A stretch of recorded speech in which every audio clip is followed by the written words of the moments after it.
read. Senate Bill 20, Care for Women, Children, and Families Act. Senator Krovic is recognized to explain the motion. Thank you, Mr. President. Senator Blue, for what purpose you rise? Mr. President, in reviewing this bill, I'm rising to raise a point of order. State your point. Thank you, Mr. President. Pursuant to 143C-5-2, a law that we're familiar with in this chamber and both chambers, it provides for the last 20, 30 years that before an appropriations bill comes before the House or the Senate, the main budget bill must have been enacted. And this bill contains a substantial number of appropriations. And so my point of order is that even though there's a provision in the conference report that attempts to suspend a current law, it can't do it. So I'm raising this point of order with the chair because I don't think that we're legally allowed to have this report before us with appropriations in it. And Senator Blue, just so that I understand your point, you're citing to General Statutes 143C-5-2? That's correct. Okay. Give me a moment. Senate will stand at ease.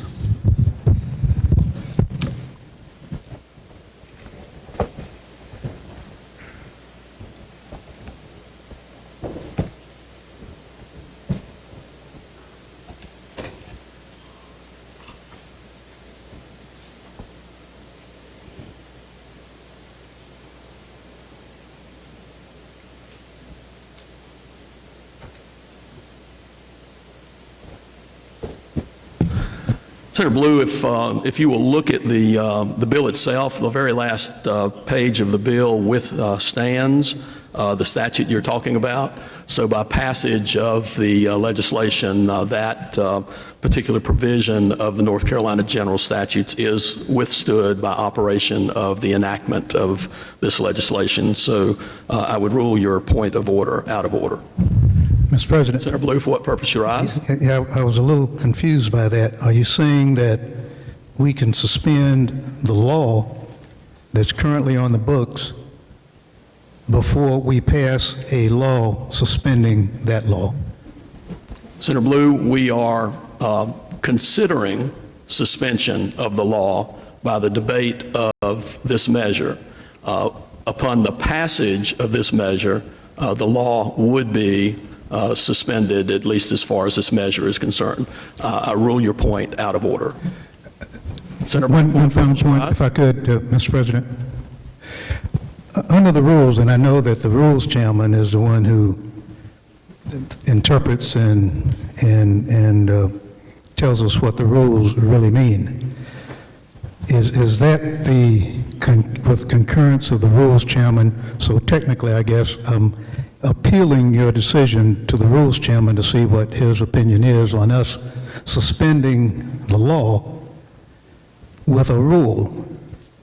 I think we have to pass that suspension in both chambers first, don't we? Senator Blue, I understand your current remarks being an appeal of the ruling of the chair to the rules chair. Yes, sir. Our rules allow for that appeal. I will note your appeal and defer to the rules chair as to a ruling on whether or not the chair has made a mistake. Thank you. Senator Raven? Thank you, Mr. President. It is my opinion, and I sustain the decision of the presiding officer.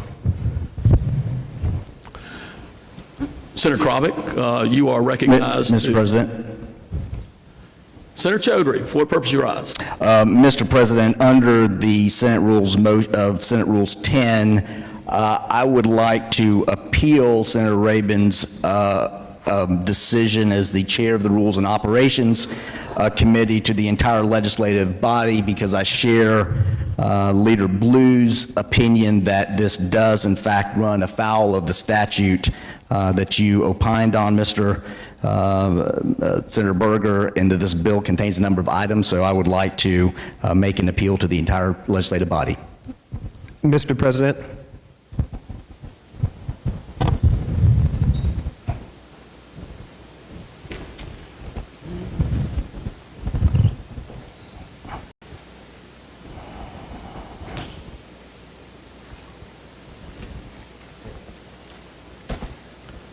Senator Garrett, just bear with me for a moment. I'm trying to deal with Senator Chaudhry.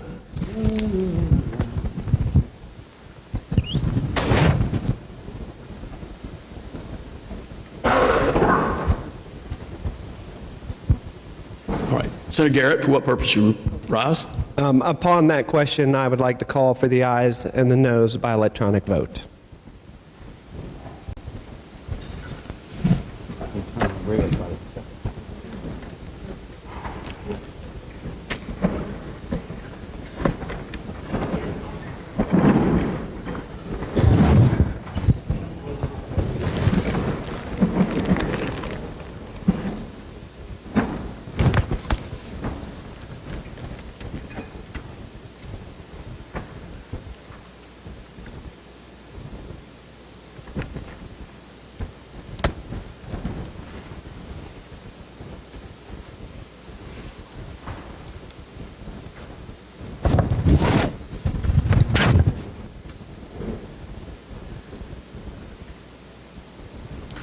A motion has been made to appeal the ruling of the Rules Chair to the body.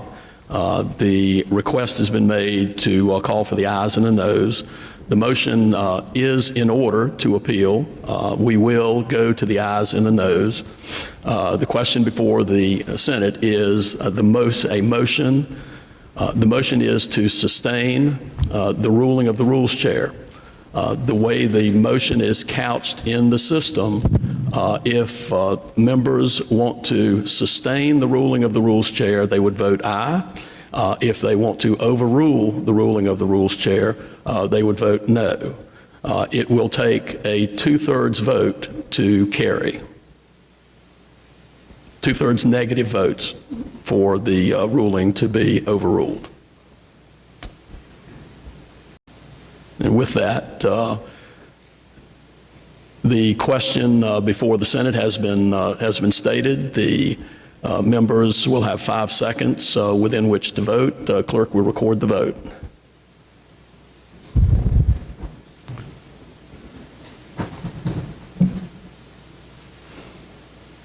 Uh, 30 having voted to sustain the ruling of the Rules Chair, 20 having voted to overrule the Rules Chair. The Rules Chair's ruling is sustained, and we are back to the motion, and Senator Kravic is recognized to explain the motion. Thank you, Mr. President. Care for Women, Children, and Families Act. Members.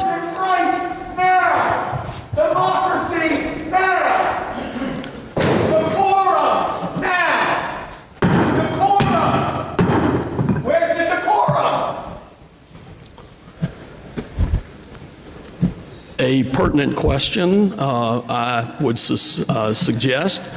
I would remind members of the gallery that you are here to observe. If there are disturbances, we will clear the gallery.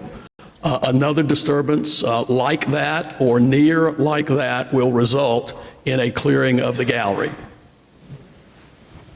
Senator Kravic is recognized. This is mainstream common sense legislation. You will hear that it's extreme.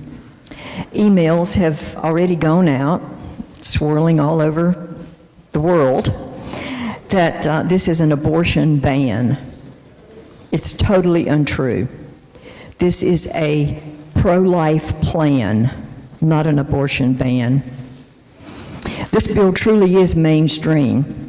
Polls show that 57% of North Carolinians agree with the elements of this bill. Not only is this how North Carolinians feel, but it's mainstream around the world. 184 out of 198 countries and territories, that's 93%, limit elective abortions after the first trimester, or they do not permit elective abortions at all. Since the Supreme Court handed down the Dobbs decision, many of us who have worked for decades to save unborn babies for the sanctity of human life, we saw it as an opportunity to put forth a very pro-life, pro-woman legislation. The opponents will tell us that abortion is health care.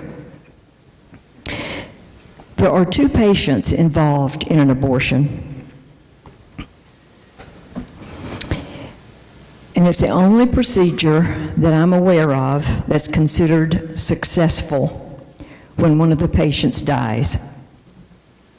Many of us have worked for months to come up with this mainstream, common sense piece of legislation that will address the abortion issue as well as reduce infant and maternal mortality and morbidity.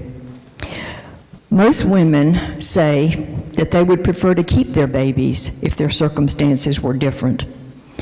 Well, now their circumstances will be different. With this committee report, they will be very different. This bill has opportunities that will help women and children and families. Babies are not burdens. They are the biggest joy in our lives. This bill will help more women experience that joy. According to the most recent CDC data, this legislation will save 3,000 babies per year in North Carolina. 3,000 babies. Think about the potential those babies will have. That's 3,000 lives that didn't end. 3,000 little people that will grow up. Could be a president, a governor, astronauts, scientists who may find cures for incurable diseases of today. Tremendous strides have been made in the healthcare community since Roe was enacted. Babies are now able to survive much earlier than before, and we're learning how to care for them. This bill is a comprehensive plan to support women, children, and families. In the bill, abortions will be unrestricted through the first trimester, up to 12 weeks. There are exceptions for rape and incest, up to 20 weeks, and up to 24 weeks for life-limiting fetal anomalies. There are no restrictions when the life of the mother is at stake. The bill prohibits partial birth abortion, eugenics abortion, and requires doctors to provide care to babies that survive a failed abortion attempt. All of these 3 bills that I just mentioned were passed in this chamber and vetoed by the governor. There are safety guardrails in this bill. Abortions are very serious medical procedures, and they should be performed in the safest place possible and regulated just as any other procedures are done. The bill requires that these facilities meet same health standards as ambulatory surgical centers. As part of the informed consent process, a woman will be given additional information about safety risks and about other options. This bill includes $160 million in funding for women and children's needs. Many of these opportunities for moms in this bill will make it easier for her to decide to keep her baby. The bill allows for the safe surrender of an infant without any questions being asked. There are provisions in the bill for parental leave, for child care opportunities in order for moms to go to work and to help their families. This bill has so many pieces that will help moms and babies from the beginning of the pregnancy and continue on after birth. There are also provisions to improve foster care and juvenile services. Many women who might never have had the opportunity to feel the joy of being a mom, of holding and cuddling that newborn baby, may now be able to experience that with the passage of this report. I appreciate your support, and I commend the bill to you. Senator Barnes, recognized to explain the motion. I'd like to speak to the bill. You have the floor. Members, the focus of this legislation is the health and the safety of women and children. Women need to know all of their options if they experience an unplanned pregnancy. For the last 50 years, and especially in our culture today, I believe women and men have been fed a lie that abortion is the solution to an unplanned pregnancy.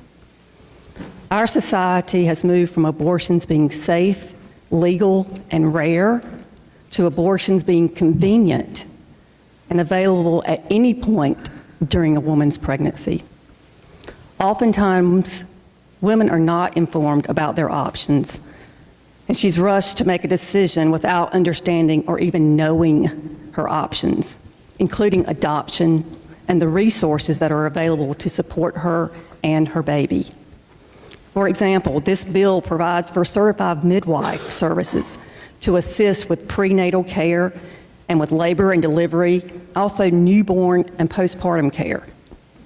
It is ironic to me that the so-called pro-choice movement prefers that women be ill-informed about her health and the services that are available to her and her baby.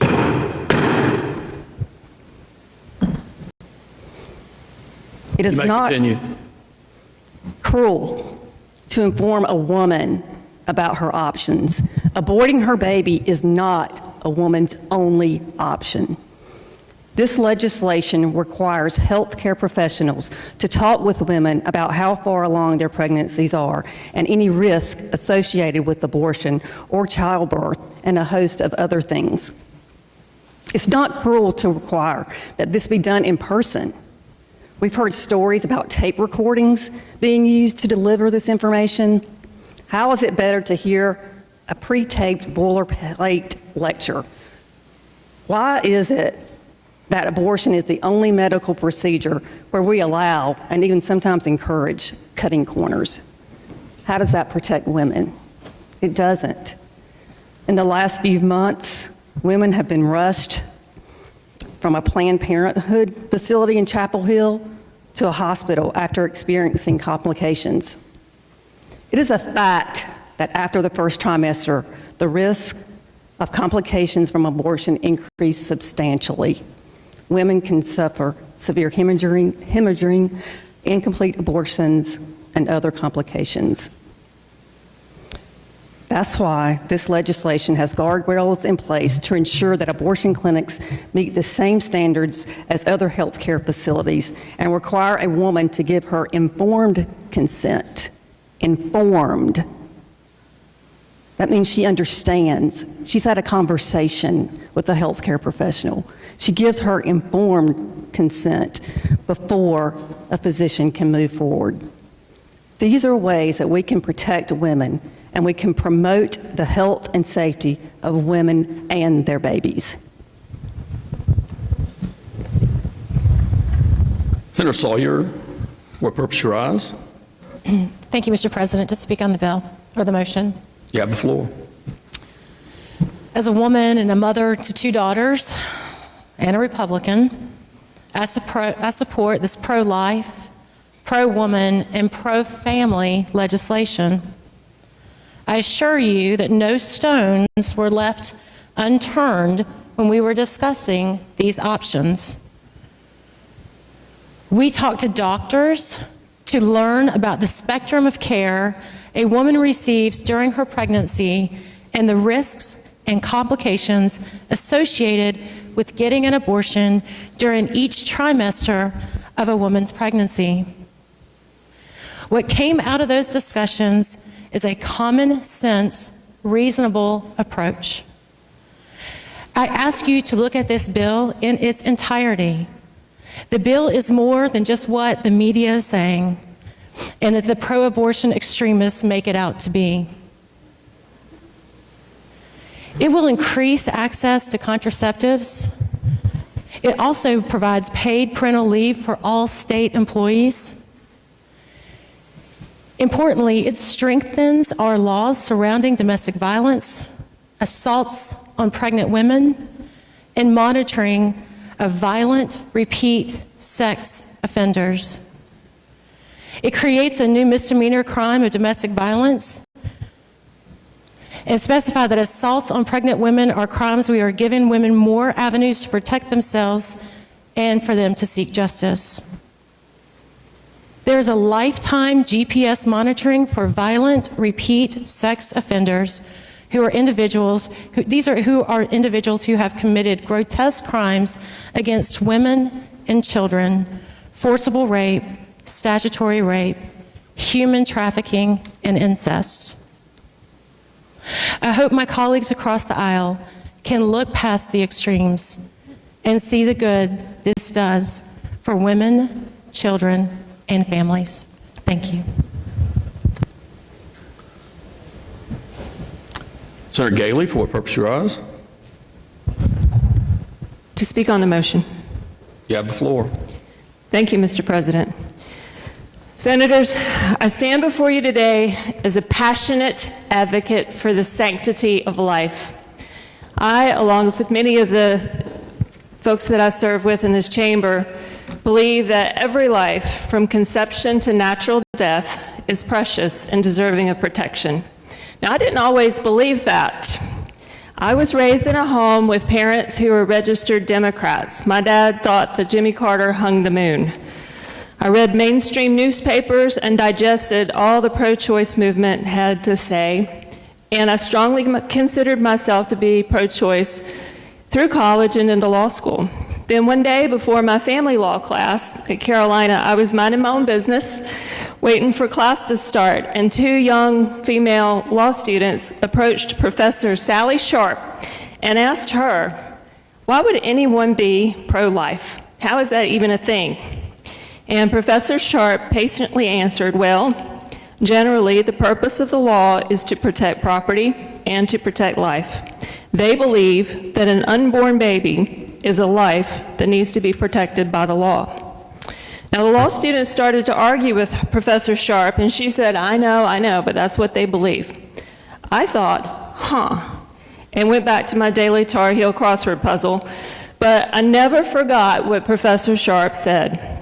An unborn baby is a life that needs to be protected by the law. Now, a few years later, I had the blessing to carry my first child, my husband's and my first child in my womb, and I thought about how the purpose of the law is to protect life. I felt my baby move and kick, and I knew that she was strong. I knew that she was powerful, and I knew that she had value. When Mary was born, and I watched her grow from an infant, I came to the realization that her life began when she was conceived. When her 46 chromosomes came together, she formed into a unique human being, unlike any other before or since, and she had and still has a life worth protecting. The tiny unborn person has the potential to grow, learn, and contribute to society in countless ways. Abortion is not a solution to the challenges that women face. It is a tragic and irreversible act of violence that ends the life of an innocent child. It is not only a moral issue, but a medical one as well, as studies have shown that abortion can lead to the physical and emotional harm of women. We must work to create a society that values and supports women rather than pushing them toward abortion as a solution. We must provide education and resources that empower women to make informed and responsible decisions. The informed consent provisions in this bill help to ensure that women have all the information they need to make the best possible decision for them. Why would anyone be against informing women about all the options available? My understanding is that a lot of women have an abortion not because the baby is not wanted, but because the woman is in crisis because of a lack of medical care, child care, or other resources. That is tragic. And this bill and the Medicaid expansion bill law are two steps toward addressing that.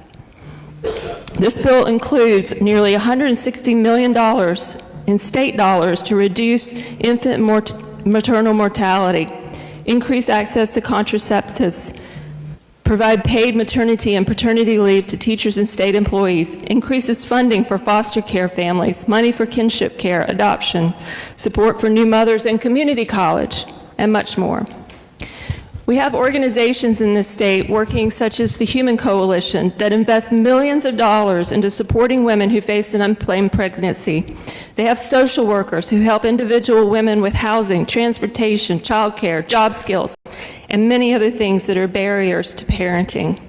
76% of their clients say they would prefer to parent if their circumstances were different.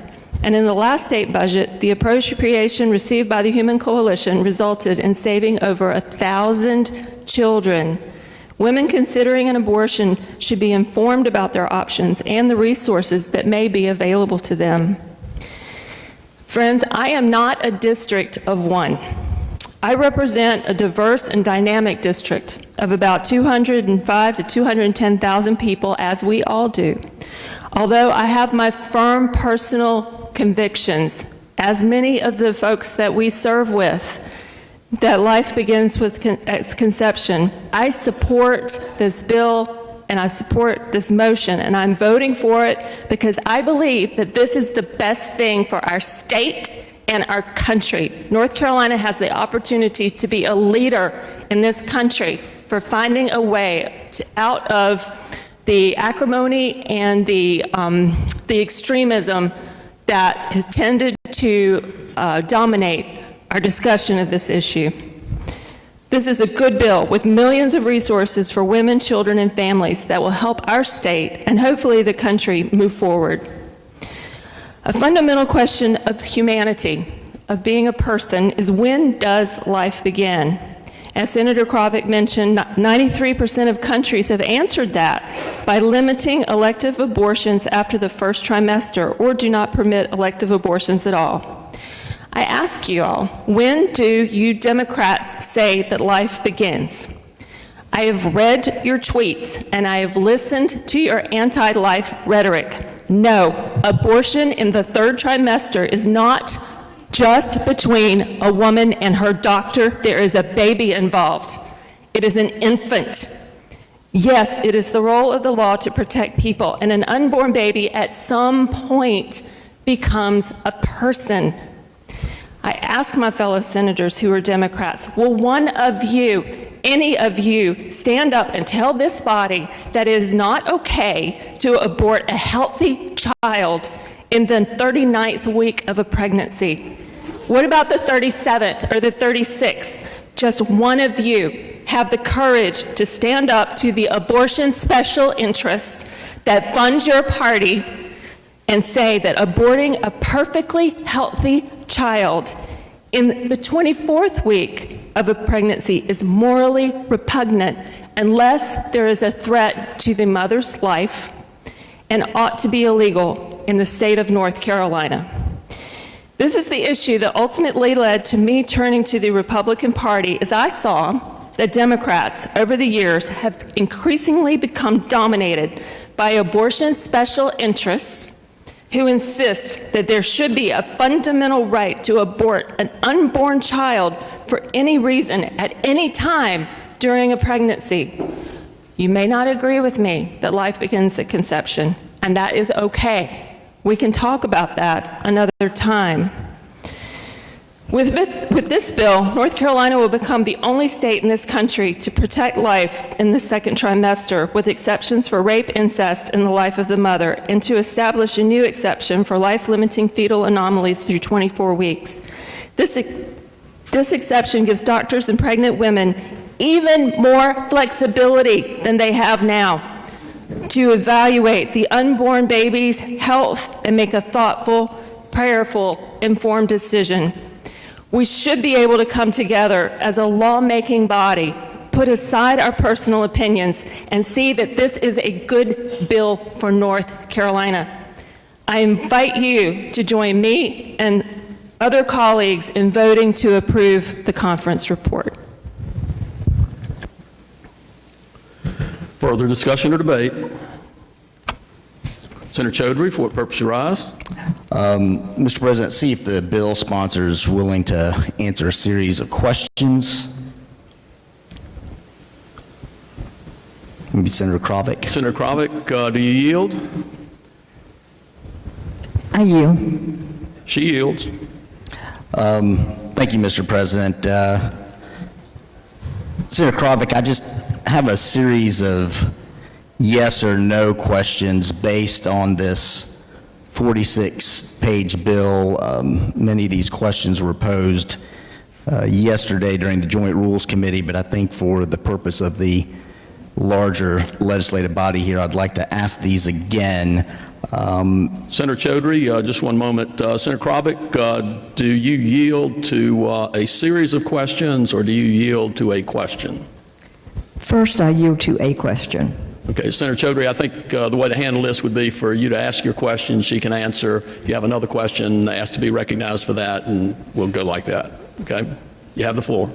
Thank you, Mr. President. These will be very simple yes or no questions. So, Senator Krovic, is the conference report before us, does that provide for a new requirement that a physician record findings and analysis of a miscarriage, abortion, or abortion after 12 weeks and then provide such new information to the Department of Health and Human Services? Is that new? Senator Yes. Krovic, you're recognized to answer if you wish. I am not certain if that's new. I think there may be some reporting requirements now. I'm not certain what they are. Okay, that's Senator page. Chaudhry, for what purpose you rise? Ask a follow-up question, Mr. President. Senator Krovic, do you yield? Yes, I yield. He yields. Thank you, Mr. President. Senator Krovic, is the conference report that's requiring the Department of Health and Human Services to now collect on an annual basis from hospitals, ambulatory surgical facilities, or licensed clinics where abortions are performed, and this includes medical and demographic characteristics of abortions. Is that a new requirement under Senate Bill 20, Senator Krovic? Senator Krovic, you're recognized to provide an answer. There are certain requirements now. I'm not sure exactly what they are. This is a 46-page bill. I read it yesterday, as you did, and I don't remember all the parts of it. Okay. Senator Chaudhry, for what purpose you rise? Follow-up, Mr. President. Senator Krovic, do you yield? I yield. She yields. Senator Krovic, how about the conference report now requires that the Department of Health and Human Services annually inspect any ambulatory surgical clinics. Is that a new provision in the report? Senator Krovic, you're recognized to provide an answer. The facilities are inspected now, so it's not a new requirement that they be inspected. And Senator, may I ask Senator Chaudhry a question?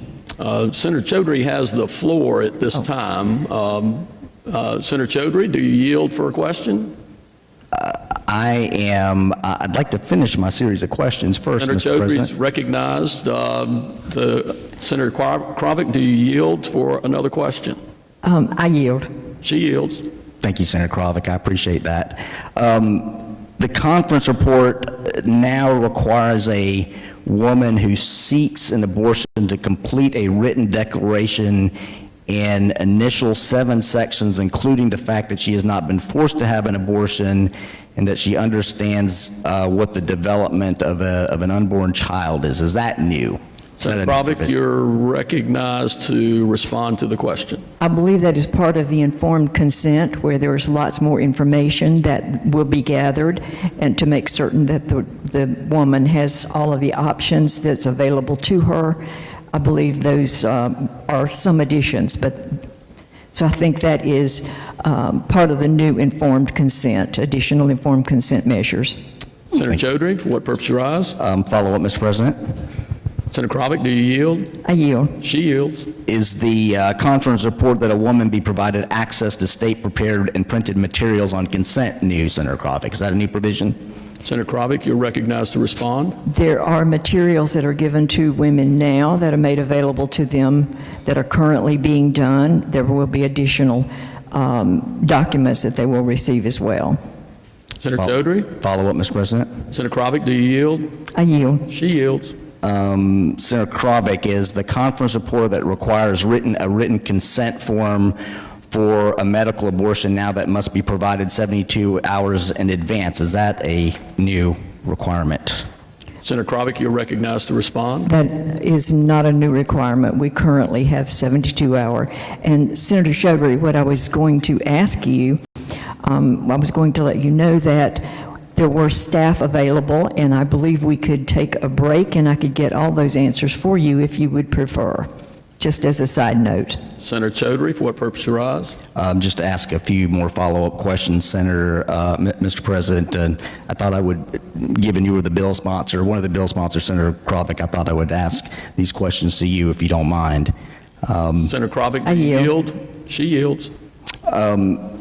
Senator Krovic, is the conference report requirements for distribution of a medical abortion, are those new in this bill? Senator Krovic, you may respond. Repeat the question, please. The requirements for distribution of medical abortion, are those new provisions in this bill, these new regulations? Those, Yes, sir. we currently have to, the medical abortions, the doctor has to be present when the pill is administered, and that is current law.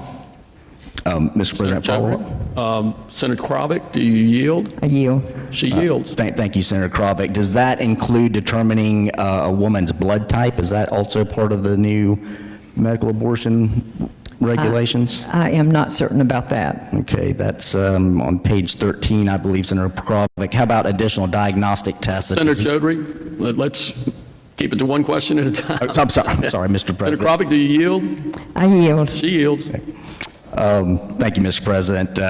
Senator Krovic, how about the additional diagnostic tests such as a hemoglobin or iron test that's part of the medical abortion provision here in the report? Senator Krovic, you may respond. I do not know if that's new. I'm not sure if that's required now. Okay. Follow-up, Mr. President? Senator Krovic, do you yield? I yield. She yields. You're very kind, Senator Krovic. The conference report requirement that allows a North Carolina medical board to subject a physician to discipline based on violations of this conference report, is that a new provision? Senator Krovic, you may respond. I believe we have those today. I believe the medical board examines any irregularities in our current system. Follow-up, Mr. President. Thank you. The conference requirement governing advertising of medical abortion bills, are those a new provision in this 46-page bill or not? Senator Krovic, I'm sorry, I didn't ask if you yield. Do you I yield? yield. If so, you may respond. I believe that is new. Okay. Follow-up, Mr. President? Senator Krovic, do you yield? I yield. She yields. Senator Krovic, conference report that requires a woman to visit her doctor 3 times before administering the medical abortion, is that a new, are those new provisions in the regulation? Senator Sorry. Krovic, you may respond. Repeat the question. Does the conference report requirement that a woman visit her doctor 3 times before administering a medical abortion, is that a new provision in this bill, in the Senator law? Krovic, you may respond. I believe that's standard. I'm not certain about that. I'll be happy to get staff to answer these so we can get very correct answers, Senator Chaudhary, if you would like. Thank you, Senator Chaudhary, for Krovic. what purpose you rise? Just to ask the bill sponsors 2 more questions, Senator, Mr. President. Senator Krovic, do you yield? I yield. She yields. Is the conference report, Senator Krovic, does this have a requirement where doctors could face a $5,000 civil fine? Is that a new requirement? Senator Krovic, you may respond. I believe you would get a better answer if you would direct your question to my good friend Senator Galey, who is a lawyer and has studied that more thoroughly than I have. Senator Chaudhary, for what purpose you rise? I'm happy to get that answer from Senator Galey, Mr. President, if she would like to ask. I have 2 questions as they regard to fines and the criminal parts of the bill. Senator Galey, do you yield? I yield. She yields. Senator Galey, does this conference report have a requirement where a doctor could face a $5,000 fine, Senator Galey? I believe that there is if you look at Senator Chaudhary, if you will reference page 18, line 42, I believe you will see, let's see, we'll just read it together.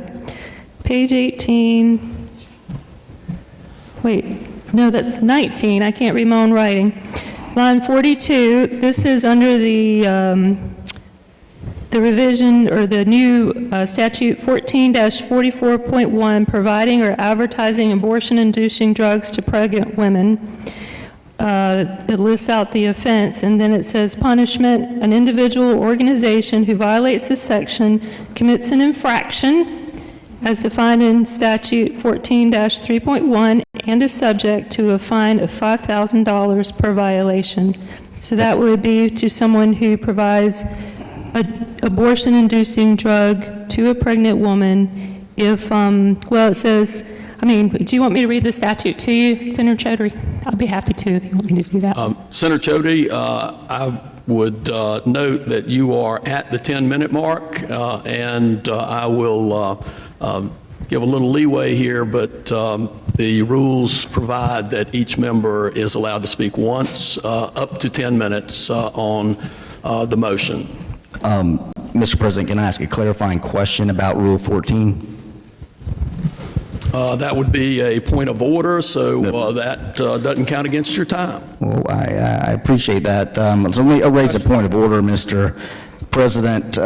My understanding of the rules, Mr. President, says that no senator shall speak on the same reading more than once on any motion. I understand that we have a motion before us, Mr. President, but what I would submit to you is that the questions that I am asking to the bill sponsors do not constitute the definition before us in Rule 14. If you look up the definition to speak, Mr. President, the definition is it's defined as something in order to convey information or an opinion. I have not conveyed my opinion or a statement about the bill, Mr. President. I'm simply asking questions so we can get clarity before members of my caucus can express an opinion or actually speak on the bill under Rule 14, Mr. President. So, Senator Chaudhary, the ruling of the chair is that I've been hearing you, so I think you've been speaking, that constitutes your speaking in the context of the motion, and you have 10 minutes. You are now at, of course, I don't count the last 2 minutes. You are at 10 minutes. You need to wrap it up. Mr. President, I need to ask another clarifying question with regard to your interpretation of the rule. State your question. My question to you, Mr. President, is that are you counting my 10 minutes to include the response from the bill sponsors, or are you counting my time as just including my questions? Your time includes the time that you are taking up in the chamber, which includes the time that you are asking members to respond to your questions. Okay. Mr. President, Mr. President. Senator Blue, for what purpose you rise? Could I approach the podium for a minute? Certainly. Senator will stand at ease.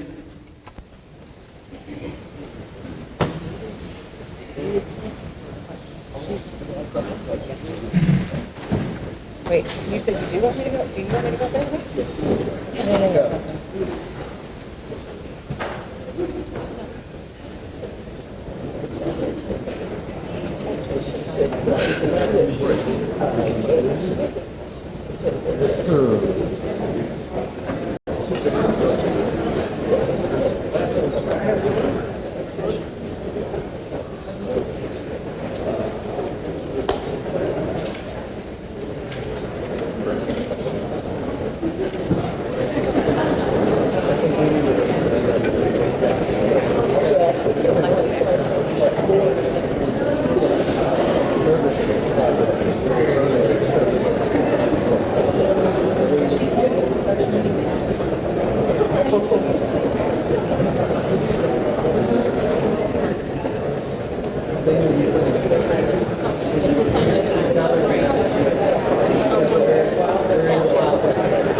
Senate will come to order.